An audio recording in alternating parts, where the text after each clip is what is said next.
আল্লাহ পাক ইরশাদ করছেন, লাইসাল বিররা আন তুওয়াল্লু ওয়ুজুহাকুম কিবালাল মাশরিকি ওয়াল মাগরিবি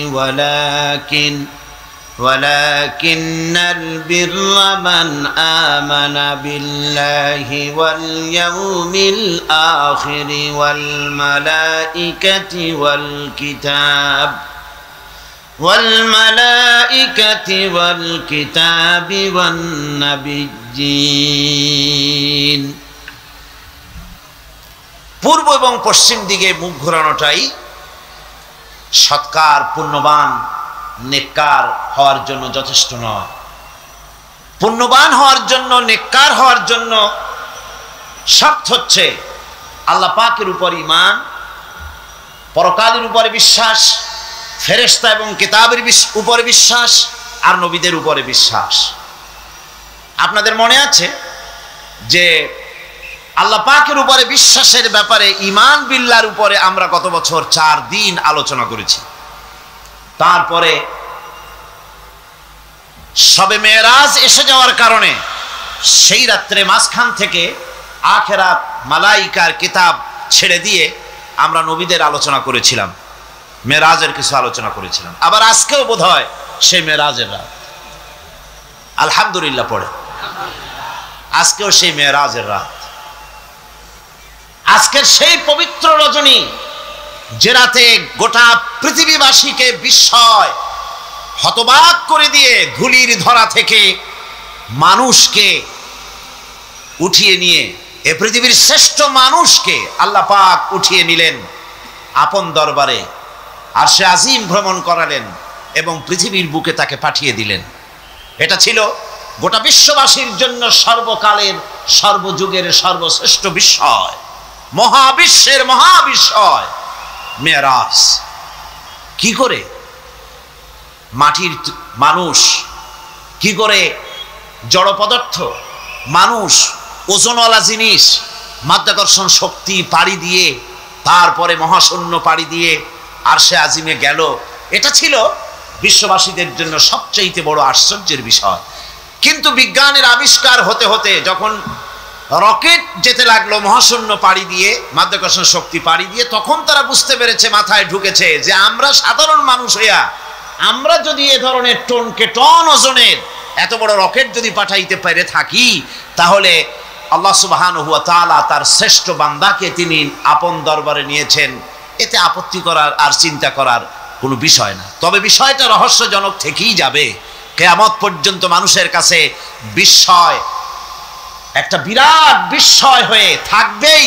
কারণ মানুষের মাথার ভেতরে এই জিনিসটা ঢুকবে না যে কি করে রাতের একটি অংশে মসজিদুল হারাম থেকে মসজিদুল আকসা পর্যন্ত এনে ইসরা করিয়ে ওখান থেকে মেরাজ হলো, মহাশূন্য পাড়ি দিলেন, 7 আকাশ পাড়ি দিলেন, আরশে আজিমে গেলেন, আল্লাহর সঙ্গে কথাবার্তা বললেন, জান্নাত ও জাহান্নাম দেখলেন, আবার হযরত মুসা আলাইহিস সালামের সঙ্গে দেখা হলো, নামাজের কথাবার্তা হলো, আবার আল্লাহর সঙ্গে কথাবার্তা হলো, ইত্যাদি শেষ করে যখন ঘরে ফিরেছেন, এসে দেখেন যে দরজা থেকে বেরিয়েছিলেন সে দরজায় তখনও কাঁপন, যে উজু করে গিয়েছিলেন সে পানি তখনও গড়াচ্ছে, যে বিছানায় শোয়া থেকে উঠে গিয়েছিলেন তাও মানব পরশে বিছানা যেভাবে উষ্ণ হয় সেভাবে বিছানাটা তখনও উষ্ণ ভাব রয়ে গেছে। এটা কেমনে হইল? এটা হইল কেমনে? মানুষের মাথায় ঢুকবে না। সেজন্য আল্লাহ রাব্বুল আলামিন এই ঘটনা যেখানে আলোচনা করেছেন সেখানে শুরুই করেছেন এভাবে, সুবহানাল্লাযী আসরা বিআবদিহি লাইলাম মিনাল মাসজিদিল হারামি ইলাল মাসজিদিল আকসা। আল্লাহ ইচ্ছে করলে তো আলহামদুলিল্লাহিল্লাযী আসরা বিআবদিহি বলতে পারতেন। আলহামদুলিল্লাহিল্লাযী আসরা বিআবদিহি বললে তো অসুবিধা ছিল না। সুবহানাল্লাযী বলা হলো কেন? এই জন্য বলা হয়েছে মানুষের সাধারণ মাথায়, সাধারণ মানুষের মন মস্তিষ্কের ভিতরে এত বড় ঘটনা ঢুকবে না। সেই জন্য রব্বুল আলামিন বলছেন, দুনিয়ার মানুষেরা শোনো, ঘটনা তো ঘটায়ছেন এমন সত্তা যিনি সুবহানা, যিনি হচ্ছেন দুর্বলতা অক্ষমতা, সব কিছু থেকে যিনি ঊর্ধ্বে, যার কোনো দুর্বলতা নাই, যার কোনো অক্ষমতা নাই, তিনি তো এই ঘটনাটা ঘটিয়ে দিয়েছেন। তার বান্দাকে মসজিদুল হারাম থেকে মসজিদে আকসায় নিয়ে এসেছেন, রাতের একটি অংশ। সুবহান, সমস্ত দুর্বলতা অক্ষমতা থেকে মুক্ত তিনি। সুতরাং সেই মহাশক্তিমান, সর্বশক্তিমান, আকাশ জমিনের একচ্ছত্র মালিক, যার কোন শব্দে সব হয়ে যায়, যার কোন শব্দে সব প্রলয় হয়ে যায়, যিনি রাতকে দিন বানান, যিনি মুর্দাকে জিন্দা করেন, জিন্দাকে মৃত্যু করেন, যিনি সাগরকে নগর বানান, যিনি নগরকে সাগর বানান, যিনি পথের মানুষ ধরে দেশের মালিক বানান, আবার অসন্তুষ্ট হলে জেলখানায় ঢুকান, ফাঁসির মঞ্চে ঝুলান। وآتى المال على حبه ذوي القربى واليتامى والمساكين وابن السبيل والسائلين وفي الرقاب وأقام الصلاة وآتى الزكاة والموفون بعهدهم إذا عاهدوا والصابرين في البأساء والضراء وحين البأس أولئك الذين صدقوا وأولئك هم المتقون।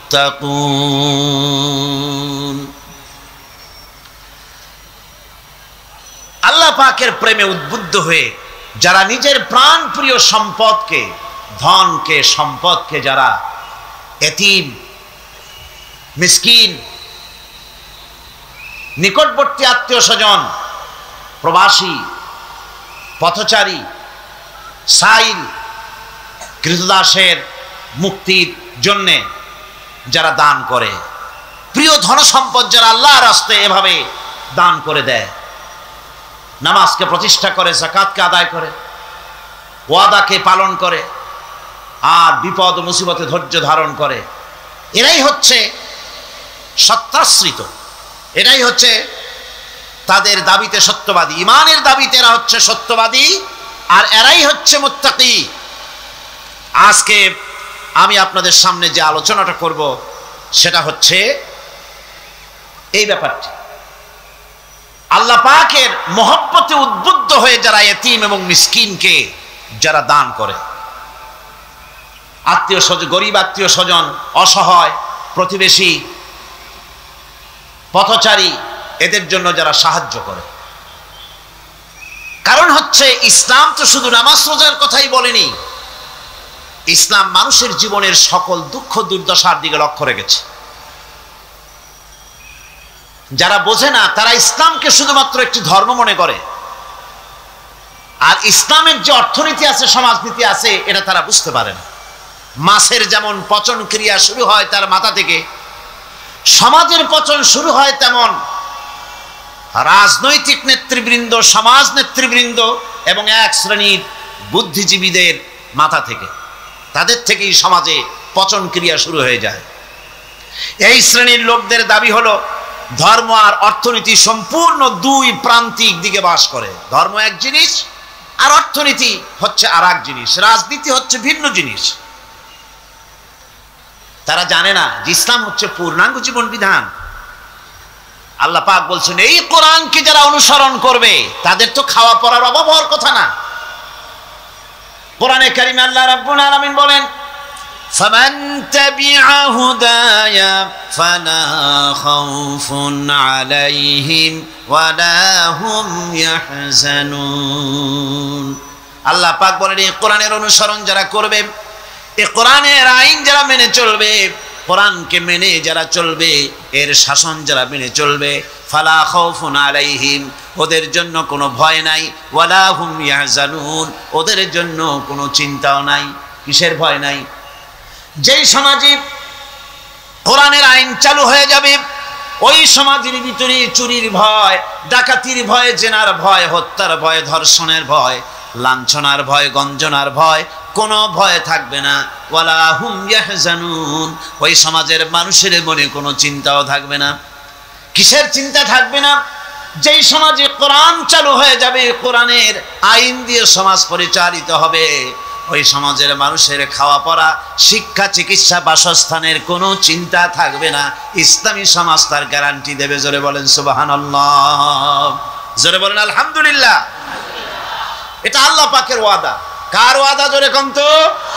আল্লাহ পাক। ফামান তাবিয়া হুদায়া ফালা খাউফুন আলাইহিম ওয়ালা হুম ইয়াহজানুন, আল্লাহ পাকের ওয়াদা। কিন্তু দুর্ভাগ্য আমাদের, আল্লাহর ওয়াদা বিশ্বাস হয় না। ওই যে প্রথম দিন বলেছিলাম যে ওয়াদার মৌসুম এসে গেছে, ওয়াদার এক বিরাট মৌসুম এসে গেছে। এখন থেকে যত জনসভা হবে শুনতে পারবেন শুধু ওয়াদা আর ওয়াদা। এই সব ওয়াদাগুলি মানুষেরা বিশ্বাস করে, কিন্তু আল্লাহ পাকের ওয়াদা মুসলমান হওয়া সত্ত্বেও মগজে ঢোকে না, মনের মধ্যে বিশ্বাস স্থাপন করতে পারে না। আল্লাহ পাক বলছেন কোরআনকে মানো, কোরআনকে মেনে চলো, তাহলে সমাজ সুন্দর হবে, ভয় থাকবে না, চিন্তা থাকবে না। এই পৃথিবীতে প্রথম দিন থেকেই পৃথিবীতে দুইটা শ্রেণী চলে এসেছে এই পৃথিবীতে। একটা হচ্ছে ধনী, আর একটা হচ্ছে দরিদ্র। ধনী আর গরিব আবহমান কাল থেকে এই দুই শ্রেণী চলে আসছে। আদিকাল থেকেই মানুষ এই দুই শ্রেণীর ভিতরে সমতা সৃষ্টির জন্য প্রচেষ্টা চালিয়েছে। দার্শনিকরা চালিয়েছে, বিজ্ঞানীরা চালিয়েছে, এবং এক একজন এক এক ধরনের মতবাদ দিয়ে এই দুই প্রান্তিক অবস্থা থেকে একই সমান্তরালে আনার জন্য চেষ্টা আর কম করেনি। সমাজতন্ত্র পৃথিবীকে কিচ্ছু দিতে না পেরে নিজের দেশেই আত্মহত্যা করলো।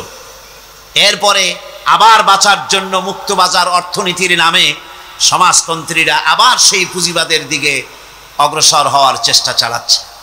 পৃথিবী সাক্ষী, দুনিয়া সাক্ষী, মানুষের তৈরি করা মতবাদ দিয়া পৃথিবীতে কোথাও স্থায়ী কোনো শান্তি আসে নাই।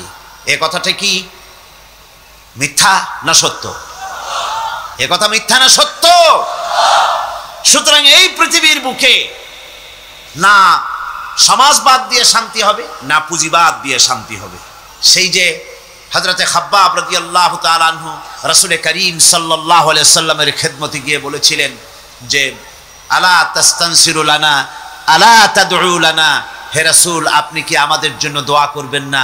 আমরা তো না খেয়ে মরে গেলাম, আমরা তো ক্ষুধার জ্বালায় মরে গেলাম, আমরা তো মার খেতে খেতে শেষ হয়ে গেলাম, আপনি কি আল্লাহর কাছে আমাদের জন্য দোয়া করবেন না?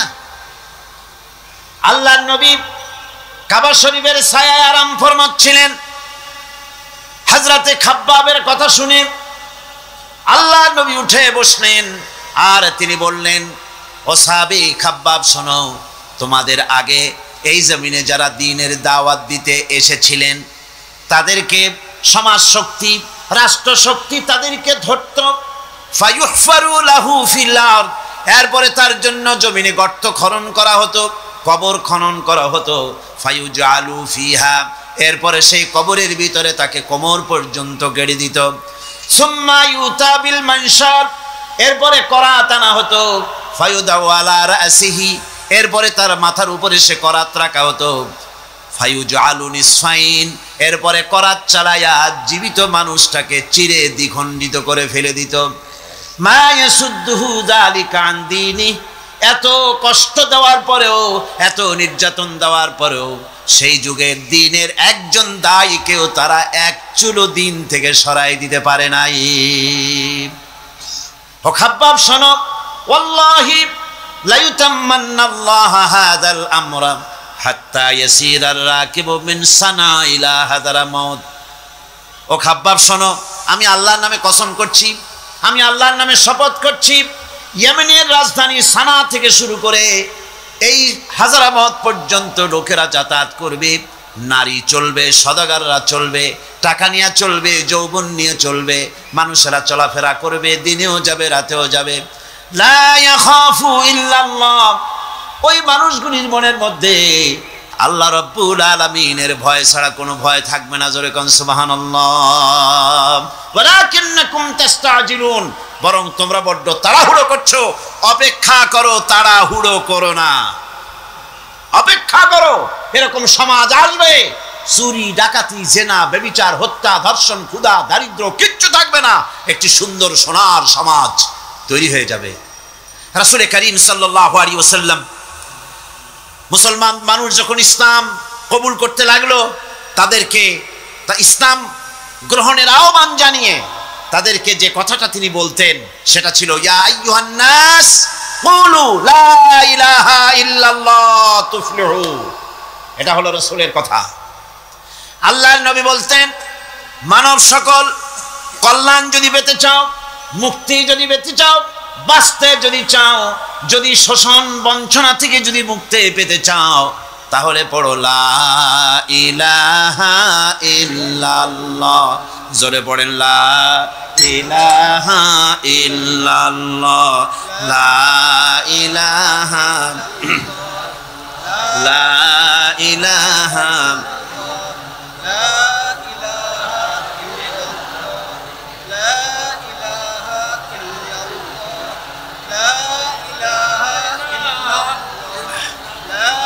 লা ইলাহা ইল্লাল্লাহু মুহাম্মাদুর রাসূলুল্লাহ। এই কালেমা পড়ো, এই কালেমা ঘোষণা দাও, এটার অনুসরণ করো, নাজাত পাবে। মানুষের জীবনে প্রকৃত কল্যাণ লাভের পথে দুটি অন্তরায়, দুটি বাধা। তার একটি বাধা হচ্ছে তার ভীতি, ভয়, শক্তিশালীদের ভয়, অত্যাচারীদের ভয়। আর একটা হচ্ছে ক্ষুধা। প্রকৃত কল্যাণ লাভের পথে মানুষের অভাব অনটনের ভয়, ক্ষুধা দারিদ্র্যের ভয় এবং অত্যাচারের ভয়, এই দুইটি ভয় মানুষের মধ্যে সেই প্রথম দিন থেকেই চলে এসেছে।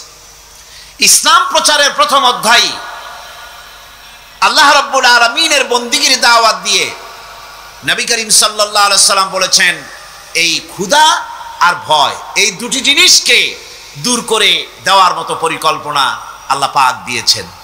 আজও পৃথিবীতে আমাদের সমাজে এই দুইটা জিনিসেরই ভয়। কয়টা জিনিসের ভয়? একটা হচ্ছে ক্ষুধা, আর একটা হচ্ছে ভীতি। মানুষ সমাজে, বাজারে, স্কুলে, বিশ্ববিদ্যালয়, শিক্ষাঙ্গনে কোনো জায়গায় আরামে বসবাস করতে পারছে না। মাহফিল এসছেন, নিশ্চিন্ত মনে ফিরে যেতে পারবেন। আপনার ছেলে বিশ্ববিদ্যালয়ে পড়াশোনা করছে, জীবন নিয়ে বাড়ি ফিরতে পারবে। আপনার মেয়ে কলেজে গিয়েছে, তার ইজ্জত নিয়ে, সম্ভ্রম নিয়ে ফিরে আসতে পারবে, এই গ্যারান্টি আজ আর কেউ দিতে পারে না। সত্য কিনা বলেন? নবীজির কাছে আল্লাহ রাব্বুল আলামিন কোরআনে কারীমের আয়াত নাজিল করলেন, নবীজিকে শোনাই দিলেন। এই দুটো জিনিসের গ্যারান্টি ইসলাম দিচ্ছে, আল্লাহ পাক দিচ্ছেন। তাহলে এই ফালইয়াবুদু রাব্ব হাযাল বাইত। ক্ষুধার সময় যদি খেতে চাও, ক্ষুধার সময় যদি পেট পুরে খেতে চাও, আর বিপদের সময় যদি নিরাপত্তা চাও, আরামে যদি ঘুমাতে চাও, তাহলে কি করো? ফালইয়াবুদু রাব্ব হাযাল বাইত। এই ঘরের মালিকের ইবাদত করো। কোন ঘর? আল্লাহর ঘর। এই ঘরের মালিক কে? আল্লাহ সুবহানাহু ওয়া তাআলা। অন্যথায় আল্লাহ এবং তার দ্বীনের প্রতি ঈমান মিথ্যা বলে প্রমাণিত হবে। নামাজের ভিতরে আমরা সূরা মাউন পড়ি, কি বলা হচ্ছে সেখানে? আরাআইতাল্লাযী ইউকাযযিবু বিদ্দীন ফাযালিকাল্লাযী ইয়াদুল ইয়াতীম ওয়ালা ইয়াহুদ্দু আলা তুআমিল মিসকিন। দ্বীন ইসলাম তথা বিচারের দিনকে অস্বীকার করেছে যে সে লোকটি সম্পর্কে কি তুমি বিবেচনা করেছো? সে কোন লোকটি? যে লোকটি এতিমকে গলা ধাক্কায় দেয়, মিসকিনদেরকে খেতে দেয় না, পরস্পরকে মিসকিনকে খাবারের ব্যাপারে উৎসাহিত করে না, এতিমকে গলা ধাক্কা দেয়। এই জন্য পরকালকে অস্বীকার করলো, এই জন্য ইসলামকে অস্বীকার করলো, এই জন্য দ্বীনকে অস্বীকার করলো। এরপরে সে নামাজ পড়ুক, রোজা রাখুক, তার নামাজ, রোজা, হজ, যাকাতের গুরুত্ব বহন করবে না। কিয়ামতে যেসব লোক জাহান্নামে যাবে তার মধ্যে দুটি কারণ হবে সবচেয়ে বড়। একটা হচ্ছে আল্লাহর প্রতি ঈমান না আনা, আর একটা হচ্ছে এতিম মিসকিনদেরকে খেতে না দেওয়া। এদের শাস্তি কিরকম হবে? আল্লাহ রাব্বুল আলামিন বলেন, যারা এতিম মিসকিনদেরকে খেতে দিবে না, গলায় ধাক্কা দিবে, তাদের সঙ্গে দুর্ব্যবহার করবে, আল্লাহ পাক বলেন তাদের অবস্থা কি হবে শোনো। খুযুহু ফাগুল্লুহু সুম্মাল জাহিমা সাল্লুহু। বলা হবে ধরো এই লোকটারে, ধরো আর তাকে তার গলায় ফাঁস লাগাও, তাকে জাহান্নামে নিক্ষেপ করো। নাউযুবিল্লাহি মিন যালিক। আর এরপরে তাকে 70 হাত 70 গজ শিকল দিয়ে তাকে বেঁধে ফেলো, তাকে জাহান্নামে নিক্ষেপ করো। কারণটা কি?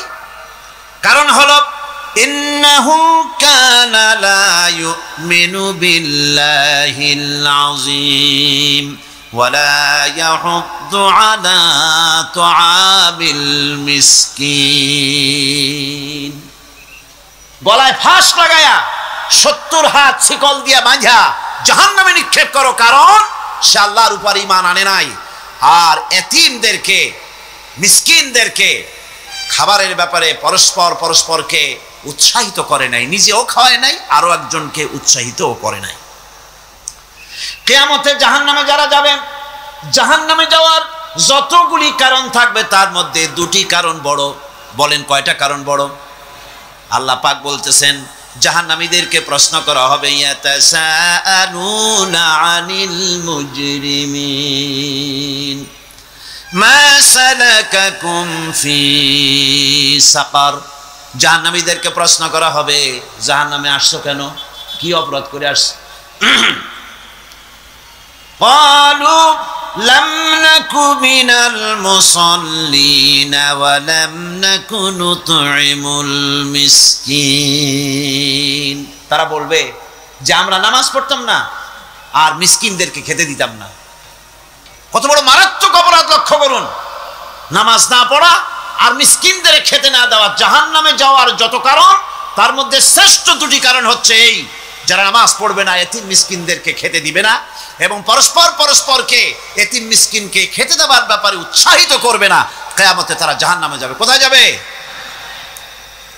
খোদ রাসূলে কারীম সাল্লাল্লাহু আলাইহি ওয়াসাল্লামকে লক্ষ্য করে আল্লাহ রাব্বুল আলামিন বলেন, নবীজি আপনি এতিমদের সঙ্গে সদ্ব্যবহার করবেন, এতিমদের ব্যাপারে আপনি দায়িত্ব পালন করবেন।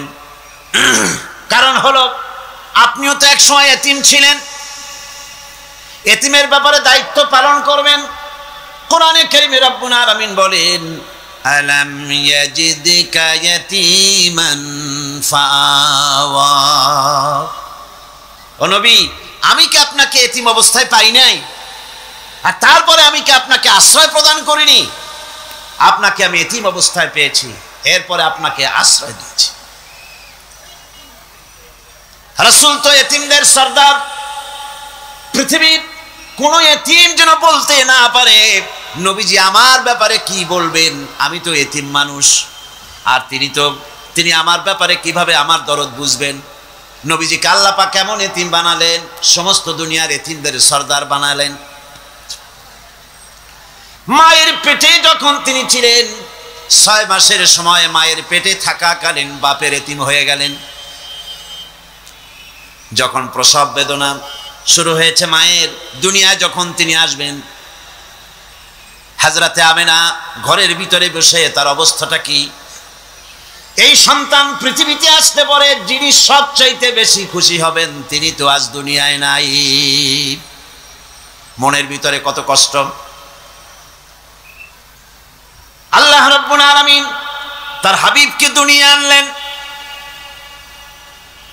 রাসূলের দাদা ঘরের সামনে তাঁবুর সামনে দাঁড়ায়া তায়েফ থেকে আগত সাদিয়া গোত্রের লোকদেরকে বলতেছেন, এই ঘরের ভিতরে একটা এতিম বাচ্চা আছে, বেশি টাকা কড়ি দেওয়া যাবে না, যদি দয়া হয় নিয়ে যাও।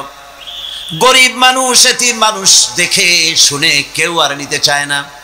সবশেষে এলেন ভাগ্যবতী মেয়ে ভাগ্যবতী মহিলা হযরতে হালিমাতুস সাদিয়া, তিনি এসেছেন, কোনো ছেলে পেলে পায় নাই, সকলের শেষে তিনি এসেছেন। আব্দুল মুত্তালিব বলছেন, এই ঘরের মধ্যে একটা এতিম বাচ্চা আছে, দয়া হলে নিয়ে যেতে পারো। তিনি স্বামীর সঙ্গে পরামর্শ করলেন, এরপরে বললেন যদি দেখতে অন্তত ভালো হয়, মন যদি ভালো লাগে নিয়ে যাব, একেবারে খালি হাতে ফিরে যাওয়ার চাইতে তো ভালো। হযরতে হালিমা বলেন, আমি ঘরের মধ্যে প্রবেশ করলাম, মা আমেনার কোল থেকে শিশু মুহাম্মদ সাল্লাল্লাহু আলাইহি ওয়াসাল্লামকে যখন আমি কোলে নিলাম, আমি হুজুরের চেহারার দিকে নজর করে দেখলাম, আমার কাছে মনে হলো যেন পূর্ণিমার চাঁদটা আমার কোলে ধরা দিয়েছে। রাসূল কি শিশু মুহাম্মদ সাল্লাল্লাহু আলাইহি ওয়াসাল্লাম কি যখন নিয়ে বাড়ির দিকে রওনা হলাম, যে গাধা আমার সকলের পেছনে এসেছে, সেই গাধা এখন সকলের আগে ছুটে চলে যায়। এরপরে বাড়ি যখন নিয়ে গেলাম, কুয়ায় পানি বাড়লো, গাছে ফসল বাড়লো, খেজুর গাছে খেজুর বাড়তে লাগলো, জমিনে ফলন বেড়ে গেল। রাসূলের দুধ বোন সাইমা রাসূলকে নিয়ে মুহাম্মদ সাল্লাল্লাহু আলাইহি ওয়াসাল্লাম তাকে দোলনা নিয়ে দোল দিতেছে। কি আশ্চর্য অবস্থা! সাইমা তাকে দোল দিচ্ছে আর বলতেছে, বেঁচে থাকুক মুহাম্মদ সাল্লাল্লাহু আলাইহি ওয়াসাল্লাম, সে দীর্ঘজীবী হোক। কবি লিখতেছেন, কি আশ্চর্য কথা, বেদুইন বালিকা কারে নিয়ে দোল দেয় সে কি তা জানে? বিশ্বনবী মুহাম্মদ রাসূলুল্লাহ সাল্লাল্লাহু আলাইহি ওয়াসাল্লাম এভাবে এতিম অবস্থায় জীবন তার শুরু হলো। যখন তিনি ফিরে এলেন 6 বছর বয়সের সময়, যখন মায়ের কাছে তিনি ফিরে এসেছেন, প্রতিদিন তিনি খেলা দেখতে যান ময়দানে। ইতিহাসের মধ্যে লেখা হয়েছে, মা প্রতিদিন সন্ধ্যার সময় তাকে ফিরে পান। আজকে সন্ধ্যা হয়ে গেছে, শিশু মুহাম্মদ সাল্লাল্লাহু আলাইহি ওয়াসাল্লাম বাড়ি ফেরেন না। কারণ কি, কেন বাড়ি ফেরে না? সন্ধ্যার দিকে তিনি চলে গিয়েছেন পাহাড়িয়া ময়দানে, যে দেখেন ধুধু করতেছে, চতুর্দিকে সন্ধ্যা হয়ে গেছে, অন্ধকার হয়ে গেছে, কোনো ছেলে পেলে নাই, কেউ নাই। পাহাড়ের পাদদেশে বসে শিশু মুহাম্মদ সাল্লাল্লাহু আলাইহি ওয়াসাল্লাম কাঁদতেছেন। মা প্রশ্ন করলেন, বাবারে সন্ধ্যা উত্তীর্ণ হয়ে গেল, কেন একা একা বসে বসে কাঁদো? তিনি বলছেন, মাজি আজ কদিন খেলা দেখতে আসলাম ময়দানে, প্রতিদিন দেখি যখন সন্ধ্যা হয়ে যায় মুরব্বী শ্রেণীর কিছু লোক আসে, ছেলেকে নাম ধরে ডাক দেয়, ছেলেরা দৌড়ে তারা বাবার কাছে চলে যায়, আর বাবা ছেলেকে কোলে নিয়ে মুখে চুমা দিয়ে বাড়ির দিকে নিয়ে যায়। আমি আজ কদিন পর্যন্ত এই ময়দানে এলাম, কোনোদিন সন্ধ্যাবেলায় তো কেউ এসে আমাকে মুহাম্মদ বলে একটা ডাক দিল না। আমার আব্বা কি নাই? আল্লাহ রাব্বুল আলামিন বলেন, আলাম ইয়াজিদকা ইয়াতীমান ফাআওয়া, এরকম এতিম অবস্থায় পেয়ে আমি কি আপনাকে আশ্রয় দেই নাই? আপনাকে আমি পেয়েছি এতিম অবস্থায়, এরপরে আমি আপনারে আশ্রয় দিলাম। ওয়া ওয়াজাদাকা দাল্লান ফাহাদা, এরপরে আমি আপনাকে পথ হারা পেলাম, আমি আপনাকে পথের দিশা দিয়া দিলাম। ওয়া ওয়াজাদাকা আইলান ফাআগনা, এরপরে আমি আপনাকে দরিদ্র অবস্থায় পেয়েছি, তারপরে আমি আপনার দারিদ্র মুক্ত করেছি আপনাকে। সুতরাং ফাআম্মাল ইয়াতীমা ফালা তাকহার ওয়া আম্মাস সাইলা ফালা তানহার ওয়া আম্মা বিনি'মাতি রাব্বিকা ফাহাদ্দিস। সুতরাং নবী, এতিমের প্রতি নির্মম ব্যবহার করো না, এতিমের প্রতি ভালো ব্যবহার করো, নির্মমতা দেখাইও না। আর ভিক্ষুকতে ধমক দিও না, রূঢ়তা দেখিও না, আর আল্লাহর নিয়ামতের প্রশংসা করো। বহুত মানুষ আছে এতিমরে গলায় ধাক্কা দেয়। মানুষ যখন ভিক্ষা নিতে আসে, গরিব মানুষ ভিক্ষা চাইতে আসছে, ওই মেয়ে আত্মাহিত জানো, দোয়া কুনুত জানো, বাড়ি যেয়ে কাজ করবা, এই সব আজে বাজে কথা বলিয়া ভিক্ষা দেয় না। আহা, সাইলকে ধমক দিতে রাসূল করিম সাল্লাল্লাহু আলাইহি ওয়াসাল্লাম নিষেধ করেছেন, সাইলকে ধমক দিও না। গাড়িতে বসে যাচ্ছেন সাহেব, ট্রাফিক মোড়ে যখন সিগন্যাল জ্বললো, গাড়িগুলি দাঁড়ায় গেল। ফকির এসেছে, হাত নাই পাও নাই, বুড়া মানুষ, একটা পয়সা বার করে না। আবার এই মানুষটি ওই ফকিরকে ধমক দিয়া বার করে দিল। এরপরে এই লোকটি যখন কোনো মাজারের কাছে পৌঁছে গেল, 500 টাকার কড়কড়ে নোটটা ফেলে দিল। বলেন টাকা দরকার কার? মরা মানুষের না জিন্দা মানুষের? কার দরকার? যার টাকা দরকার ছিল তারে দেওয়া হলো না, যার দরকার নাই তারে দেওয়া হলো। এরপরে লোকটা না খেয়ে যখন মারা গেল, পথের ফকির, রাস্তার ফকির, না খেয়ে মারা গেছে। এরপরে তার কাফনের কাপড় নাই, লোকটাকে রাস্তার উপরে শোয়া একটা ছেঁড়া কাপড় দিয়ে ঢেকে রেখেছে। বড় লোকেরা সাহেবরা তখন গাড়ি দাঁড় করে আর 5টা টাকা 2টা টাকা করে তার লাশের উপরে মারতেছে। এটা মানবতার এর চাইতে লাঞ্ছনা, মানবতার জন্য এর চাইতে গঞ্জনা আর কিছুই হতে পারে না। মানবতার প্রতি লাঞ্ছনা এর থেকে আর দুর্গতি কি হতে পারে? বেঁচে থাকার সময় 1টা টাকা আপনি দিলেন না, মরে যাওয়ার পর বিদায় হয়েছে বালাই, এখন দেওয়া শুরু করেছে। আমার বন্ধুগণ, এজন্য এতিমের প্রতি দরদ করার জন্য আল্লাহ পাক কোরআনের ভিতরে পরিষ্কার বলেছেন। রাসূল করিম সাল্লাল্লাহু আলাইহি ওয়াসাল্লাম নিজে এতিম ছিলেন, আর এতিমের প্রতি তার এত দরদ ছিল। একবার তিনি ঈদের দিকে নামাজ পড়ার জন্য যাচ্ছেন, প্রতিমধ্যে দেখেন একটা বাচ্চা ছেলে কাঁদতেছে। এই রাস্তায় কত মানুষ গেল, কেউ দাঁড়ালো না থমকে, বাচ্চার ক্রন্দন কাউকে থামাইতে পারলো না। কিন্তু বিশ্ব নবী, দয়ার নবী রাহমাতুল লিল আলামিন বাচ্চার কান্না দেখে পাও বাড়াতে পারলেন না। নবীজি দাঁড়ায় গেলেন, জিজ্ঞেস করেন, ও বাচ্চা, ঈদের দিনে কাঁদো কেন? ঈদের দিনে তো কাঁদতে নাই। বাচ্চা বলে, তোমার কাছে বলবো না, আমি সেই সকালবেলা থেকে বসে আছি। আমি যদি মক্কার আব্দুল্লাহর পুত্র মুহাম্মদ রাসূলুল্লাহ সাল্লাল্লাহু আলাইহি সাল্লামকে পাই, মনের দুঃখ তার কাছে বলবো। বিশ্ব নবী জমিনের উপরে বসে পড়লেন, বাচ্চারে কোলের উপরে উঠায় বলেন, বাচ্চা বলো কি তোমার দুঃখ?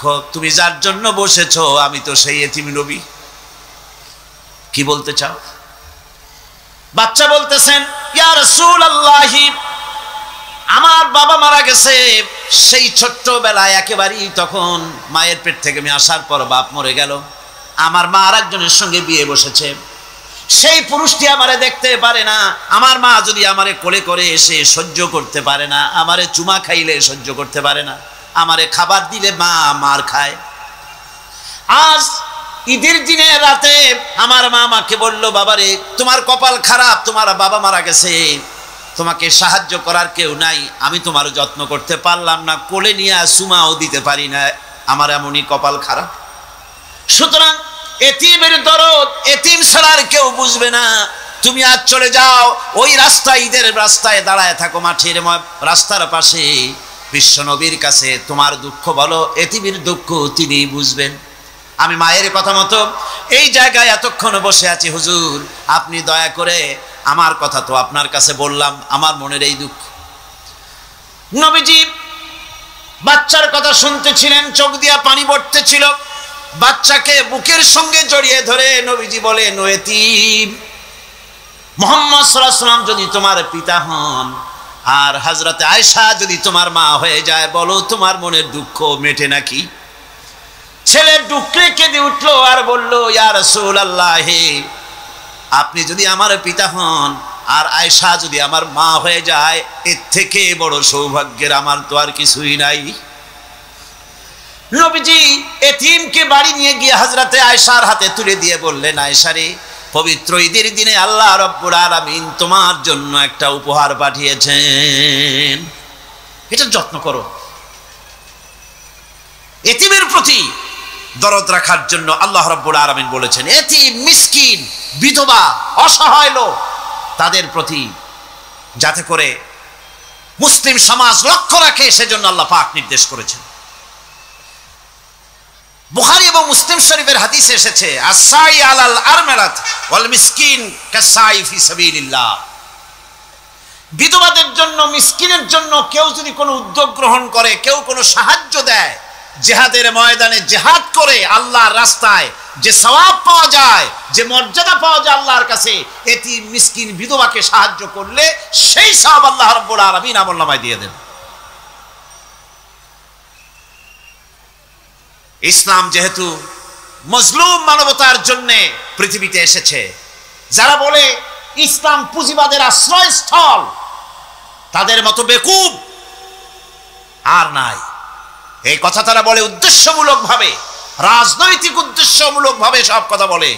ইসলাম যদি পুঁজিবাদের আশ্রয়স্থল হবে, তাহলে তো ইসলাম সর্বপ্রথম কবুল করতো ধনীরা, কথা ঠিক কিনা কন? কিন্তু ইসলাম কবুল করলো সর্বপ্রথম কারা? সর্বপ্রথম ইসলাম কবুল করেছে নিগৃহীত, নির্যাতিত গরিব মানুষগুলি, হযরত বেলালের মতো মানুষ, আম্মারের মতো মানুষ। এই সব গরিব মানুষগুলি, নারী, গরিব, অসহায়, নির্যাতিত, তারা ইসলাম কবুল করেছেন সর্বপ্রথম। সুতরাং ইসলাম পুঁজিবাদের আশ্রয়স্থল নয়, ইসলাম হচ্ছে দুনিয়ার সমস্ত মজলুম মানবতার আশ্রয়স্থল। যেরকম আলহামদুলিল্লাহ। আমার বন্ধুগণ, ইসলামী বিপ্লবীর দাওয়াতের পর্যায়ে মক্কি জিন্দেগিতে যখন সূরাগুলি রাসূলের আসতেছিল, সেই সময় আল্লাহ রাব্বুল আলামিন বলেছেন, ওয়াহাদাইনাহুন নাজদাইন। আমি কি উভয় স্পষ্ট পথ তাদেরকে দেখায় দেই নাই? উভয় স্পষ্ট পথ তাদেরকে দেখানো হয়েছে। ফালাকতাহামাল আকাবাতা ওয়া মা আদরাকা মাল আকাবা ফাক্কু রাকাবা। তুমি কি জানো, তারা আসল কথা হলো তারা সেই দুর্গম বন্ধুর ঘাঁটিটি অতিক্রম করতে চায় না। তুমি কি জানো সেই বন্ধুর দুর্গম ঘাঁটিটি কি? তা হচ্ছে শৃঙ্খল বন্দি দশা থেকে মানুষদেরকে মুক্ত করে দেওয়া, আর আও ইতআমুন ফি ইয়াউমিন যী মাসগাবা ইয়াতীমান যা মাকরাবা আও মিসকিনান যা মাতরাবা। উপবাসের দিনে নিকটবর্তী এতিম দুঃখীকে খেতে দেওয়া, আর ধুলামলিন মিসকিন যারা আছে তাদেরকে খেতে দেওয়া, যাদের পেটে খাবার নাই ক্ষুধার দিনে খুঁজে খুঁজে তাদেরকে খাবার দেওয়া। এই সমস্ত কাজ যারা করবে আল্লাহ রাব্বুল আলামিন তাদের সম্পর্কে বলেছেন, উলাইকা আসহাবুল মাইমানা। কিয়ামতের দিন এদের ডান হাতে আল্লাহ রাব্বুল আলামিন আমলনামা দান করবেন। জোরে কোন সুবহানাল্লাহ। আমলনামা বেঈমান যারা তাদের হাতে আসবে, তাদের কোন হাতে আসবে? বাম হাতে। আর আমলনামা ডান হাতে আসবে কাদের? এই সমস্ত লোকদের যারা এতিমকে, মিসকিনকে যারা খেতে দিয়েছে। আর খেতে দিয়ে, এতিম মিসকিনদেরকে খেতে দিয়ে তারপরে এর দ্বারা তাদেরকে কোনো খোটা দেয় নাই। তাদেরকে কেন খাওয়াস? কোরআনে কারীম বলছে, ওয়ায়ুতঈমুনা আত-তাআমা আলা হুব্বিহি মিসকিনান ওয়া ইয়াতীমান ওয়া আসীরা। আল্লাহর সৎ লোকেরা আল্লাহর ভালোবাসায় উদ্বুদ্ধ হয়ে খাবার খাওয়ায় মিসকিনদেরকে, এতিমদেরকে। আর তারা বলে, ইন্নামা নুতঈমুকুম লিওয়াজহিল্লাহি লা নুরিদু মিনকুম জাযাআন ওয়ালা শুকুরা। আমরা যে তোমাদের খাইতে দিলাম, এ খাওয়াচ্ছি শুধুমাত্র আল্লাহকে খুশি করার জন্য। কারে খুশি করার জন্য? আল্লাহরে খুশি করার জন্য। এই খাবারের ব্যাপারে তোমাদের কাছ থেকে কোনো কৃতজ্ঞতা চাই না। যেটা করি সেটা আল্লাহর জন্যই করি, আল্লাহকে খুশি করার জন্য। সুতরাং না কৃতজ্ঞতা চাই, না এর দ্বারা কোনো বিনিময় চাই। আল্লাহ রাব্বুল আলামিন এতিমের মাল সম্পদ আত্মসাৎ করার ব্যাপারে কঠোরভাবে নিষেধ ঘোষণা করেছেন। এতিমের মাল সম্পদ যেন আত্মসাৎ করো না। কোরআনে কারীমে স্পষ্ট ভাষায় বলা হয়েছে, وآتوا اليتامى أموالهم ولا تبدلوا الخبيث بالطيب। এতিমের মাল ধন সম্পত্তি যথাযথভাবে তাদের হাতে ফিরিয়ে দাও। ওয়ালা তাবাদদালুল খাবিসা বিত-তাইয়্যিব, আর তাদের ভালো মালগুলি তোমার খারাপ মাল দিয়া বদলাইয়া দিও না। ولا تأكلوا أموالهم إلى أموالكم إنه كان حوبا كبيرا। আর তাদের সম্পদ তোমাদের সম্পদের সাথে যেন মিশাইয়া হজম করে ফেলে দিও না, এটা অত্যন্ত মস্ত বড় গুনাহ, এ কাজ তোমরা করবে না। এতিমের ধন সম্পত্তি সাধারণত মামা এবং চাচাদের হাতে থাকে, ঠিক কিনা? কথা বোঝেন কিনা? এতিমের সম্পদ থাকে তাদের কাছে, মামা আর চাচাদের কাছেই বেশিরভাগ থাকে। এতিম তো ছোট্ট মানুষ, বড় হতে সময় লাগে, এই ফাঁকে তার ভালো মালগুলি নিয়ে তার বদলে নিজের পচা মাল রেখে দেয়, অথবা তার ভালো সম্পত্তিটা নিজের সম্পত্তির সাথে মিলাইয়া একাকার করে ফেলে দেয়। আল্লাহ রাব্বুল আলামিন কঠোরভাবে নিষেধ করেছেন, খবরদার এই কাজটি করবে না। যারা এমন কাজ করে, এতিমের মাল যারা নষ্ট করে, এতিমের মাল যারা খায়, তাদের সম্পর্কে আল্লাহ পাক বলছেন, ইন্নাল্লাযীনা ইয়াকুলুনা আমওয়ালাল ইয়াতামা যুলমান ইন্নামা ইয়াকুলুনা ফি বুতুনিহিম নারা ওয়া সায়াসলাউনা সাঈরা। অন্যায়ভাবে এতিমের মাল যারা ভক্ষণ করে, তারা তো এতিমের মাল খায় না, বরং পেটের মধ্যে তারা আগুন ঢুকায়। পেটের মধ্যে কি ঢুকায়? আর অচিরেই এদেরকে জাহান্নামে নিক্ষেপ করা হবে। কোথায় নিক্ষেপ করা হবে? জাহান্নামে। যারা এতিমের মালকে ভক্ষণ করে, এতিমের মাল নষ্ট করে, এতিমের হক নষ্ট করে, তাদের জায়গা জাহান্নাম। আর এতিমের মাল যারা খায়, তারা যেন আগুন খায়। কি খায়? এতিমের ধন সম্পদ হজমকারীদের ব্যাপারে তাদের যে বিরাট হীনমন্যতা কাজ করে, এজন্য আল্লাহ পাক বলতেছেন, কাল্লা বাল্লা তুকরিমুনাল ইয়াতীম। না, কখনোই নয়। আসল ব্যাপার হচ্ছে তোমরা হীনমন্যতার কারণে এতিমকে সম্মান দাও না, এতিমকে মর্যাদা দাও না। ولا تحاضون على طعام المسكين। আর মিসকিনদেরকে তোমরা পরস্পরকে খেতে দেওয়ার জন্য তোমরা উৎসাহিত করো না, নিজেরাও খাও না, অন্যদেরকেও সে পথে উৎসাহিত করো না। এই যে কাজগুলি তোমরা করো, এটা মস্ত বড় অপরাধ। আল্লাহ রাব্বুল আলামিন এতিমের মাল সম্পর্কে আরো বলছেন, ولا تقربوا مال اليتيم إلا بالتي هي أحسن حتى يبلغ أشده। আল্লাহ পাক বলছেন, এতিমের মালের নিকটবর্তীও হবে না যতক্ষণ পর্যন্ত তারা যৌবন প্রাপ্ত না হয়, বুদ্ধি শুদ্ধি না আসে, ততক্ষণ পর্যন্ত এতিমের মালের কাছে যাবে না। হ্যাঁ যাবে, মালটাকে রক্ষণাবেক্ষণ করার জন্য, মালগুলি খাওয়ার জন্য না। এতিমদের ব্যাপারে আল্লাহ পাক এভাবে সতর্ক করেছেন।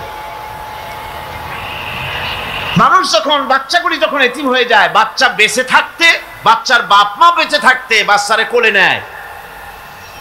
দেখবেন বড় লোকের ছেলে দেখতে ভালো দেখা যাচ্ছে না, নাকে ময়লা, তাতে ময়লা, তারপরেও বড় লোক, সেই জন্য বাচ্চাটারে কোলে নেয়। ইচ্ছা করে না, তারপরেও তারে খুশি করার জন্য কোলে নেয়। করে না কি এরকম করে। বাপ মা বেঁচে আছে, তখন চাচাতে মামুতে ভাগ্নাকে ভাতিজাকে আদর করে কোলে নেয়, ঘাড়ে নেয়, চুমা খায়। আর যখন বাপ মা মরে গেল, বাপ যখন মারা গেল, এই ছোট্ট বাচ্চাটি চাচার দিকে ফ্যালফ্যাল করে তাকায়, মায়ের দিকে তার মামার দিকে ফ্যালফ্যাল করে তাকায়, একটি বারের জন্য কোলে নিয়ে তখন আর আদর করে না। মনের মধ্যে তখন দুর্বিসন্ধি থাকে, এই বাচ্চা মরুক, অথবা তার সম্পদ যা আছে সম্পদগুলিকে লুটপাট করে নেয়। দেখেন এবার মিলান কথার সাথে আল্লাহ পাকের, লাইসাল বিররা আন তুওয়াল্লু ওয়ুজুহাকুম কিবালাল মাশরিকি ওয়াল মাগরিব। পূর্ব পশ্চিমে কত মাথা ঘুরালে, কত সেজদা দিলে, এটাই কিন্তু পুণ্যবান হওয়ার জন্য বড় কথা নয়। বরং শর্তই হলো আগে যা বলেছি সেগুলি, আর শর্ত হলো এতিম মিসকিনদেরকে, বিধবাদেরকে, অসহায়দেরকে সাহায্য করতে হবে। এগুলি করলে তাহলে তুমি মুমিন বলে প্রমাণিত হবে, তুমি সৎ ব্যক্তি, ভালো মানুষ, নেককার, পুণ্যবান বলে আল্লাহ পাকের দরবারে তুমি প্রমাণিত হবে। এরপরে আল্লাহ পাক বলছেন ওয়াকামাস সালাতা ওয়া আতাজ যাকাত। সত্যিকারের নেককার এবং পুণ্যবান হওয়ার জন্য নামাজ প্রতিষ্ঠা করতে হবে আর যাকাত আদায় করতে হবে। আর ইবাদতের বেলায় সাধারণত নামাজের পরে আমরা রোজা বলি, নামাজ রোজা, কিন্তু আসল কথা হচ্ছে নামাজের পরেই যাকাত। কোরআনে কারিমে এভাবেই বলা হয়েছে। নামাজ এবং যাকাত এই দুটি জিনিস হচ্ছে ইসলামের প্রধান স্তম্ভ। ইসলামী রাষ্ট্র যদি হয়, যদি দেশটা ইসলামী রাষ্ট্র হয়ে যায়, তাহলে মুমিনেরা যদি ক্ষমতায় আসে তাহলে কি কাজ করবে? আল্লাহ রাব্বুল আলামিন কোরআনে কারীমের মধ্যে বলেছেন আল্লাযীনা ইম্মাক্কান্নাহুম ফিল আরদি আকামুস সালাত ওয়া আতাউজ যাকাত। কোরআনে কারীম খোলার সঙ্গে সঙ্গে যে জিনিসটি নজর পড়ে তা হলো আলিফ লাম মিম যালিকাল কিতাবু লা রাইবা ফীহি হুদাল লিল মুত্তাকিন আল্লাযীনা ইউমিনুনা বিল গায়বি ওয়া ইউকিমুনাস সালাতা ওয়া মিম্মা রাযাকনাহুম ইউনফিকুন। এই কিতাবের মধ্যে কোনো সন্দেহ নাই, মুত্তাকিনদের জন্য কিতাব হেদায়েত, হেদায়েতের জন্য এসেছে। আর মুত্তাকি হচ্ছে তারা যারা নাকি গায়েবের প্রতি ঈমান আনে, অদৃশ্যকে বিশ্বাস করে, নামাজকে প্রতিষ্ঠা করে, আর আমি যে রিজিক দিয়েছি তার দ্বারা আমার রাস্তায় খরচ করে। ইসলাম নামাজের পরই যাকাতের জায়গাটা দিয়েছে। যেখানেই আছে আকিমুস সালাত সেখানেই আছে ওয়াতুজ যাকাত। দেখছেন কি ধরনের একটা মিল, যেখানেই নামাজ প্রতিষ্ঠা করো সেখানে যাকাত আদায় করো। তার মানে হলো নামাজ সঠিকভাবে প্রতিষ্ঠা হতেই পারে না যাকাত ভিত্তিক অর্থ ব্যবস্থা পরিচালিত হওয়া ছাড়া। কারণ একটি গরিব মানুষ, পেটে খাবার নাই, সে নামাজ পড়তে যখন দাঁড়িয়েছে তার নিজের পেটে খাবার নাই, তার বাচ্চা অসুখে তড়পাচ্ছে, তার ছেলের পরীক্ষার ফি নাই, ফি দেওয়ার মতো পয়সা নাই, তার স্ত্রীর পরনে কাপড় নাই, নামাজ পড়তে দাঁড়িয়েছে, স্বাভাবিকভাবেই নিজের ক্ষুধার যন্ত্রণা, বিবি বাল বাচ্চার কষ্টের কথা এগুলি তার মনের মধ্যে তোলপাড় করে উঠবে। এ কথা আল্লাহর চাইতে আর কে ভালো বুঝবে? সেই জন্য আল্লাহ পাক বলেছেন আকিমুস সালাত ওয়া আতুজ যাকাত, নামাজ প্রতিষ্ঠা করো, যাকাত আদায় করো। নামাজ আর যাকাতকে পাশাপাশি রাখা হয়েছে। আর এই নামাজ আর যাকাত দুনিয়ার সমস্ত নবীদের উপর আল্লাহ ফরজ করেছিলেন। কোন সুবহানাল্লাহ। এ শুধু আপনার আমার নবীর উপরে না, দুনিয়ার সব নবীদের উপরে নামাজ আর যাকাত কি ছিল? ফরজ। হযরত ইব্রাহিম আলাইহিস সালাম এবং তার বংশের নবীদের কথা উল্লেখ করার পর আল্লাহ রাব্বুল আলামিন বলছেন ওয়াজআলনাহুম আইম্মাতান ইয়াহদুনা বিআমরিনা ওয়া আওহাইনা ইলাইহিম ফি'লাল খায়রাত وإقام الصلاة وإيتاء الزكاة وكانوا لنا عابدين وجعلناهم أئمة। আমি সমস্ত নবীদেরকে নেতা বানাইছি। সমস্ত নবীরা কি? আর এক শ্রেণীর, কি বলবো আমি, আমার কাছে ভাষা আসতেছে না, এক শ্রেণীর ভদ্রলোক বলি, ওনারা বলেন নবীদের নেতা কওয়া যাবে না। আশ্চর্য কথা।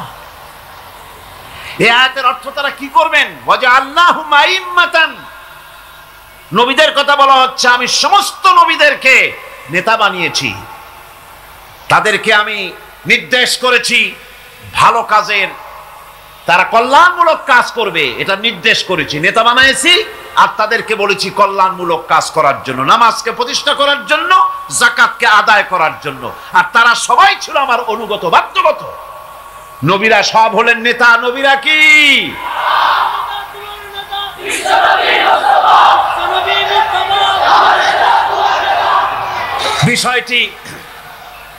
বিষয়টি ওনারা বুঝতে চান না, বিষয়টি ওনারা বুঝতে চান না, তাই নবীকে ওনারা নেতা বলতে চান না। বাংলায় আপত্তি করেন, সাইয়েদেনা বলতে আপত্তি করেন না। সাইয়েদেনা মানেই তো আমাদের নেতা। দরুদ শরীফ পড়লেই তো আল্লাহুম্মা সাল্লি আলা সাইয়েদেনা বলি, মানেই হলো আমাদের নেতা। ইংরেজিতে বললে অসুবিধা নাই, উর্দুতে বললে অসুবিধা নাই, আরবিতে বললে অসুবিধা নাই, বাংলায় নেতা বললেই অসুবিধা। কেন হইল? কারা জানি স্লোগান দেয় অমুক আমার নেতা, তোমার নেতা অমুক তমুক, সেই জন্য হুজুর সাল্লাল্লাহু আলাইহি ওয়াসাল্লাম নেতা কওয়া যাবে না। একটা কথা হইল।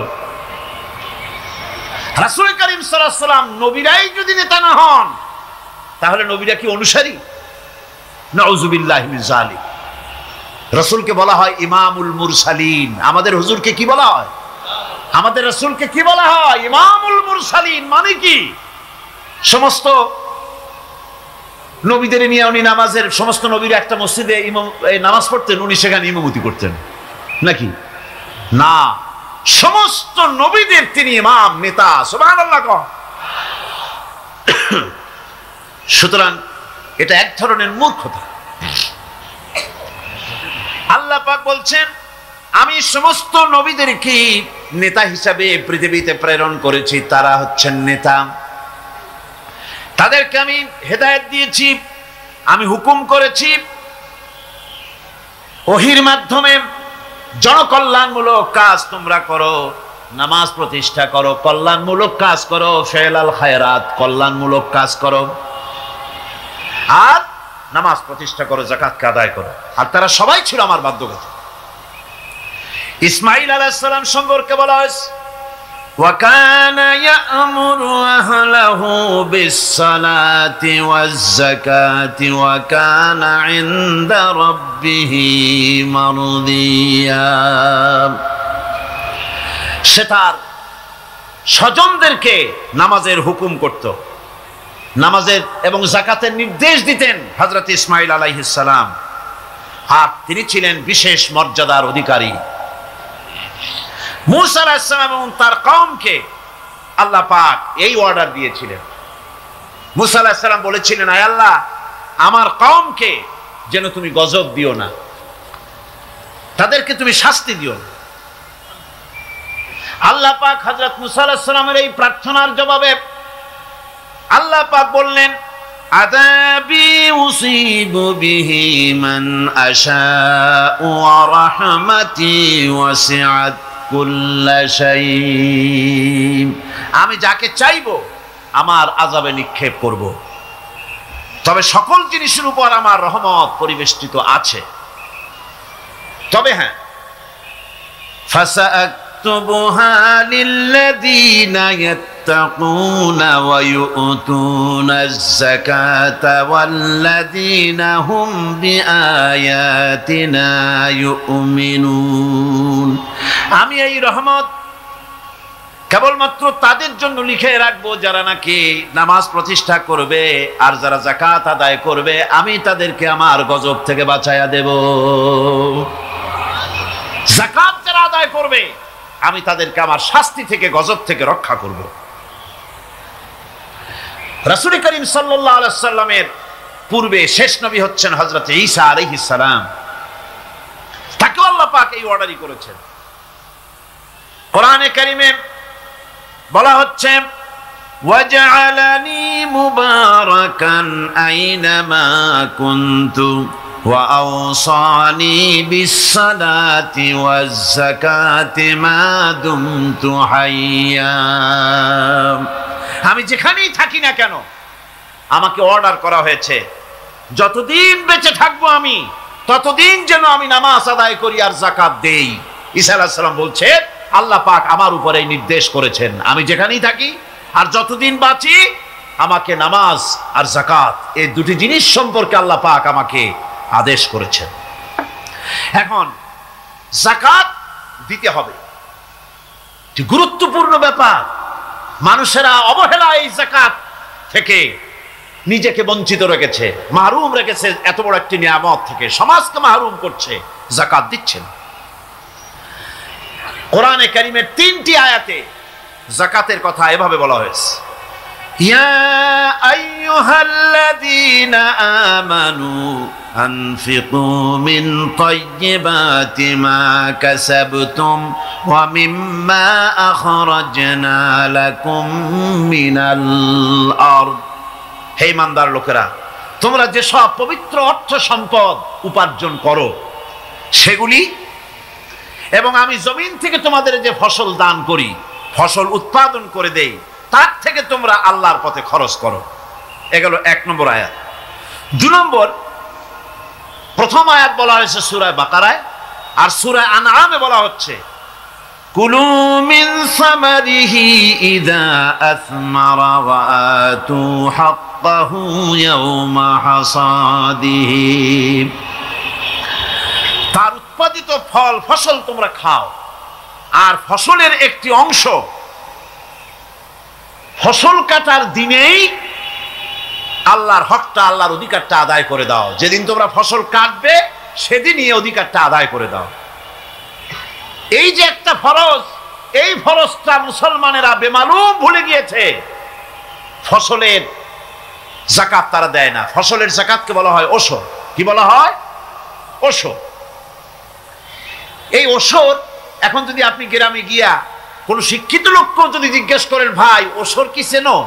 সে বলবে, ভাই ওশর এটা কি জাতীয় প্রাণী, সারপোকা না তেলাপোকা না আরশোলা, আমি তো এই নামটাম তেমন শুনি টুনি নেই, বুঝবি না ওশরটা কি জিনিস।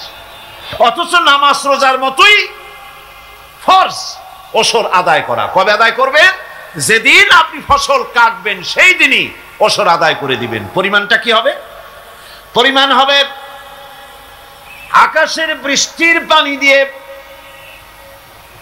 আকাশের বৃষ্টির পানি দিয়া যদি ফসল হয় তাহলে দিবেন 10 ভাগের 1 ভাগ। 10 মণ যদি ধান হয়, গম হয়, ডাল হয়, 1 মণ আল্লাহর অধিকার আদায় করে দিবেন। অধিকারটা কার? আল্লাহ কি করবে দিয়া? আল্লাহর অধিকার মানে গরিবের অধিকার, গরিবের হক। এই অধিকারটা আদায় করে দাও। 10 মণ হলে কয় মণ? কি হলে? যদি আকাশের বৃষ্টির পানিতে হয়। আর যদি আপনার সেচের মাধ্যমে হয়, সেচ পরিকল্পনার মাধ্যমে পয়সা খরচ করে পেট্রোল ডিজেল লাগায়া ইঞ্জিন চালায়া পানি উঠাইয়া কষ্ট করে ফসল ফলাইছেন, তাহলে আল্লাহ পাক বলছেন 10 মণে 1 মণ দেওয়া লাগবে না, তোমার খরচ হইছে বেশি। বান্দারে, তোমার উপরে আল্লাহ পাক জুলুম করবেন না, এবার 20 মণ হলে তার থেকে 1 মণ দিও। সুবহানাল্লাহ। ওয়ামাল্লাহু বিযাল্লামিন লিল আবিদ। আল্লাহ রাব্বুল আলামিন তার বান্দার উপর জুলুম করেন না। সুবহানাল্লাহ কোন।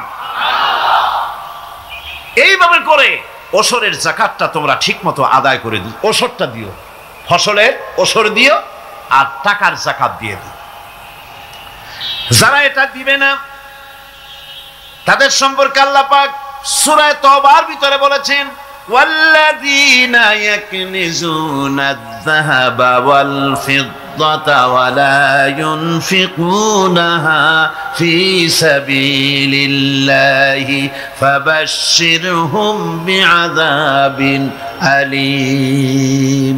যারা নাকি স্বর্ণ এবং রৌপ্যকে সঞ্চয় করে, জমা করে, ওয়ালা ইউনফিকুনাহা ফি সাবিলিল্লাহ, আর আল্লাহর রাস্তায় তা খরচ করে না, ফাবাশশিরহুম বিআযাবিন আলীম, তাদেরকে কঠিন পীড়াদায়ক শাস্তির সুসংবাদ দাও।